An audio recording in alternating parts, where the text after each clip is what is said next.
A estrada para Chasiv Yar era pavimentada com cadáveres e violência. As tropas ucranianas lutaram para as manter, usando até minas de demolição para estourar os russos dentro das valas. Homens de diversas nações lutaram entre Bakhmut e o novo alvo das forças armadas do Kremlin, combatendo até mesmo para resgatar seus companheiros caídos das garras dos inimigos. Os paraquedistas russos da 98 avançaram sob o frio cortante do inverno para tomarem as trincheiras que os ucranianos custaram a manter naqueles dias. Enquanto isso, seus aviões começaram seus voos livres para derrubar as mais pesadas bombas sobre Chasiv Yar. Aquele novo alvo do Kremlin se tornaria uma grande cova coberta por fogo, onde ucranianos e russos seriam enterrados ao longo dos meses.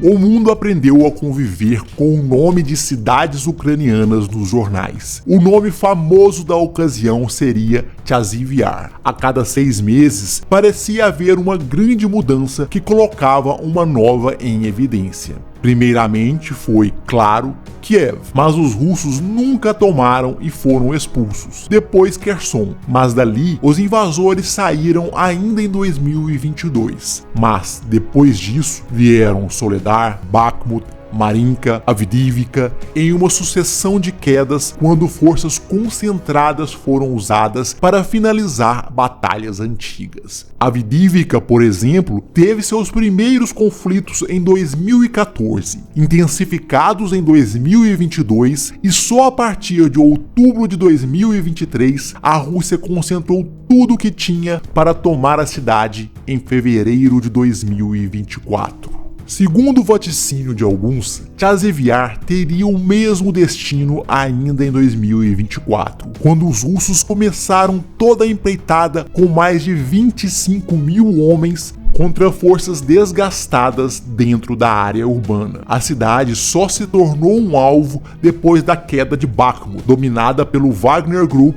em maio de 2023. Depois disso, os mercenários se retiraram da Ucrânia, pelo menos em nome. Suas táticas e muito de seu pessoal foram incorporados no exército russo na forma dos batalhões penais Storm Z. Os russos precisaram estabilizar as bordas da cidade depois de uma série de batalhas com os ucranianos, mas finalizando isso, a 98ª Divisão Aerotransportada de Guardas ganhou a missão de seguir em frente. Os paraquedistas russos prepararam os equipamentos para rodar e os soldados da 5ª Brigada de Assalto Ucraniana se aprontaram para receber a maior destruição que os russos tinham a oferecer.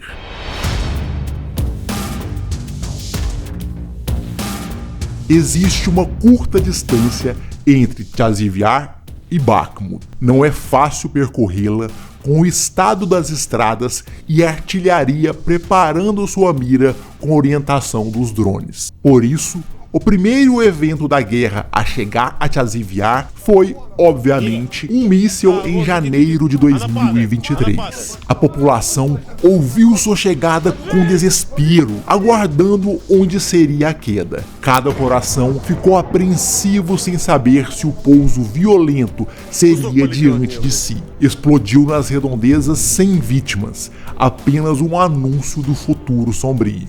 Depois disso, Bakhmut foi rapidamente devorada pelos mercenários russos e suas tropas de prisioneiros. Ucranianos começaram a se retirar para novas posições. Enquanto tropas especiais ainda lutaram dentro da cidade, outros grupos foram evacuados. Muitos feridos foram levados para Chasiv Yar. Aí começaram as primeiras batalhas naquela direção, quando tropas remanescentes do Wagner lutaram pela chamada Estrada da Vida. Na época, o último fio que mantinha a resistência na cidade moribunda de Bakhmut. O soldado de codinome Kharkiv foi um desses. A 71ª Brigada Jäger precisou lutar para retomar trincheiras recentemente ocupadas pelas forças russas. Kharkiv tinha diante dele o cadáver de um dos seus, e os outros estavam atrasados no avanço. Ele virou-se para chamar os colegas. Não podiam parar a progressão, manter o ímpeto era crucial. O russo percebeu a distração e atirou, acertando o capacete do ucraniano com tanta força que o jogou longe. Zonzo, e ainda surpreso por estar vivo, ele tentou se levantar, ouvindo os disparos ainda estourando pela trincheira. Nervoso consigo mesmo e com os russos, ele se levantou com uma raiva fria e calculada, que serviu apenas para afiar seus sentidos. Colocou o capacete e se aproximou para arremessar uma granada no bunker inimigo. O explosivo caiu sobre um russo que saiu na hora errada, um mero capricho da guerra.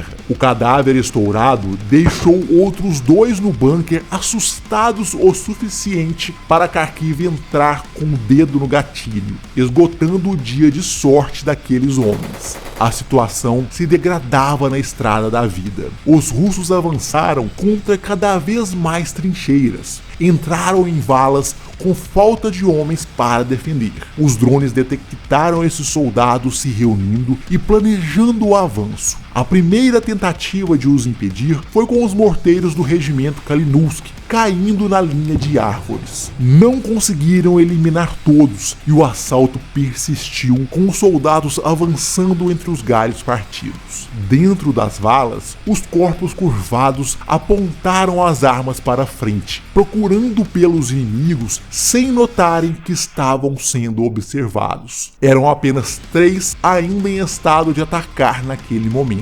O líder seguiu usando as granadas para abrir caminho, sem saberem da situação precária do local e de como gastaram a munição à toa. Mas era um cuidado totalmente necessário em uma trincheira, ainda mais se um drone não os apoiava ou sem inteligência completa da situação. O drone avisou para os 2 defensores que saíram do esconderijo quando os russos chegaram a 15 metros. A troca de disparos foi intensa durante minutos. As munições foram dispensadas efusivamente dos 2 lados. Os ecos da violência diminuíram quando um dos russos foi atingido e caiu se arrastando pela trincheira. Eles perceberam que 2 atacando e 2 defendendo não era uma boa estatística. Logo, o grupo todo recuou, até mesmo aqueles feridos que não continuaram no ataque. Aquele foi um dia de alívio para o regimento Kastus Kalinowski de bielorrussos. Formado em março de 2022, haviam jurado lutar contra os russos. Seu nome vinha do herói nacional bielorrusso e polonês Kastus Kalinowski, que foi líder da revolta de janeiro de 1863 contra o Império Russo. O batalhão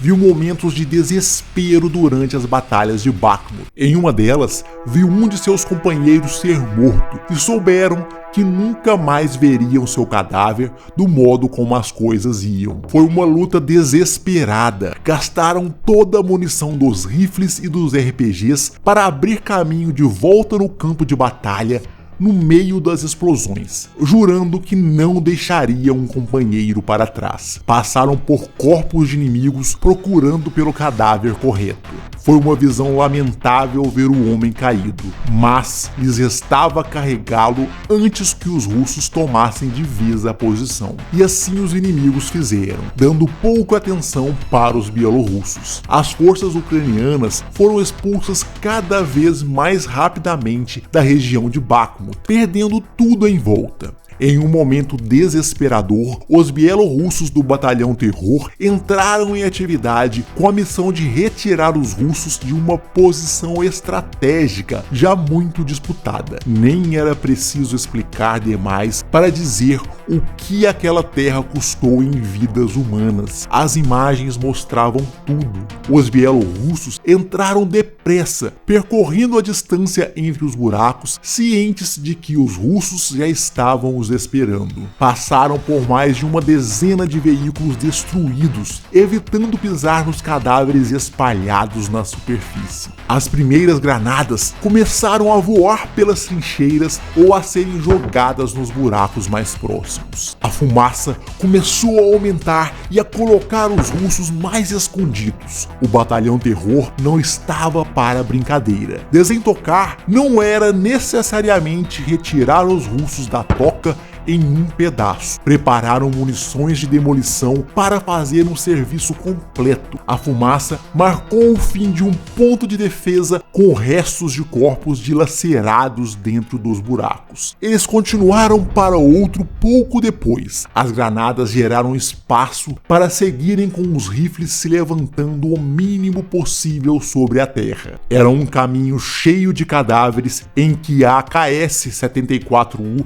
se projetou para buscar por vidas inimigas. A arma seguiu ativa, marcada pela lama, sempre acompanhada pelas granadas para apoio. As valas eram pequenos córregos de morte, onde os cadáveres repousavam no leito. Passaram por homens quase que enterrados, provavelmente mortos pela artilharia que falhou em lhes providenciar um túmulo completo. A missão foi cumprida com os últimos russos fugindo do terror, mas para eles pouco importava. Eles sabiam que os ucranianos queriam apenas ganhar tempo naqueles dias. Esse tempo valeu para que tropas fossem retiradas e seguissem para Tchazivyar. Depois, os ucranianos iniciaram as disputas ao sul de Bakhmut e aquelas estradas ficaram sem grandes movimentações até 2024.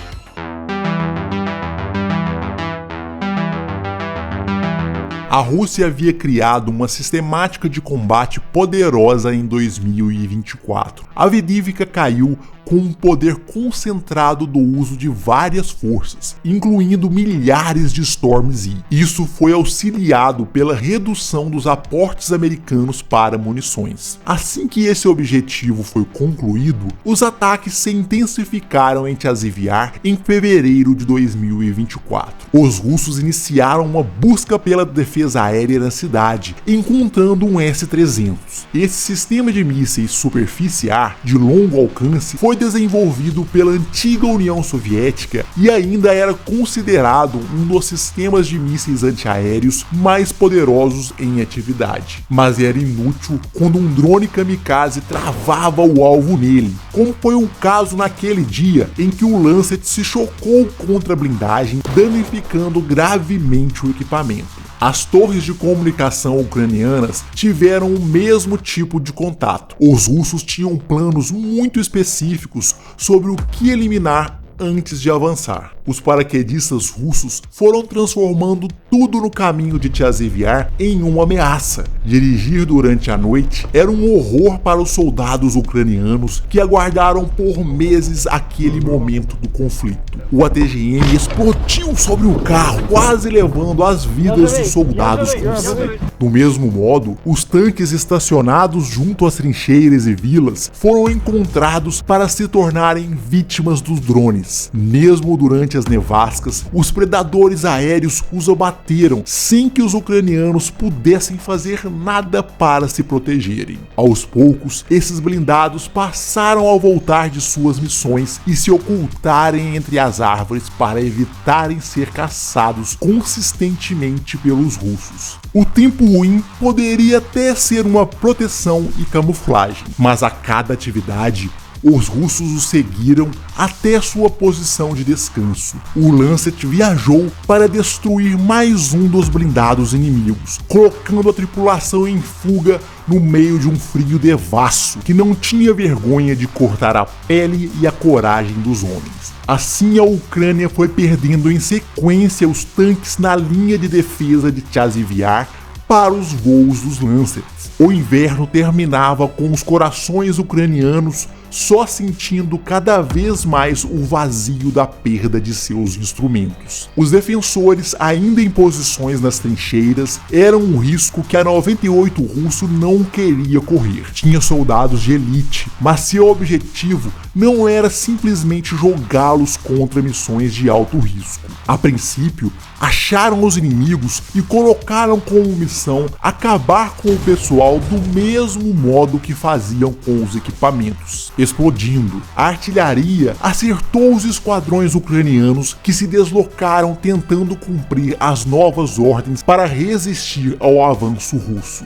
Os homens foram sendo atacados também nas linhas de árvores, vendo indefesos como a artilharia caiu sobre eles em rimas perfeitas de destruição, combinando cada som de explosão com o pavor dos corações. Em dias sem nevascas, os drones passearam com as granadas balançando sobre as trincheiras. Alguns soldados em vigília foram pegos de surpresa, outros descansando em seus abrigos foram despertados pelo perigo, tentando se proteger do pesadelo lúcido que viviam no momento. As áreas consideradas de menor perigo foram invadidas por blindados com tropas de paraquedistas. Os homens foram levados pelos campos até desembarcarem em área segura para o avanço a pé. O esquadrão seguiu junto às trincheiras, a maioria vazia. Os paraquedistas vinham enfrentando aquela guerra há tempo, aprendendo a fazer um trabalho perfeito de invasão para cercar o inimigo. Pararam quando necessário, espreitando as vítimas do cerco. Bem assessorados, chamaram pelos kamikaze em posições bem defendidas, deixando os drones explorarem dentro dos abrigos. As granadas bateram nos mesmos lugares para reduzir ainda mais a vontade dos ucranianos de se defenderem. Os paraquedistas da 98 partiram para o trabalho, pressionando os gatilhos, soltando os disparos finais e trocando de lugar quando a munição foi completamente dispensada dentro do buraco que agora fedia a morte. Por fim, posição ganha era a posição para ser escavada. Os ucranianos dentro da cidade também começaram a ser alvos. As equipes de defesa foram perseguidas pelos drones como se grandes monstros noturnos sobrevoassem os céus frios procurando por vítimas. Ele enxergou as presas correndo desesperadas, alimentando-se do seu medo para soltar os fragmentos da morte. Era sorte quando uma granada batia aleatoriamente em um teto e errava por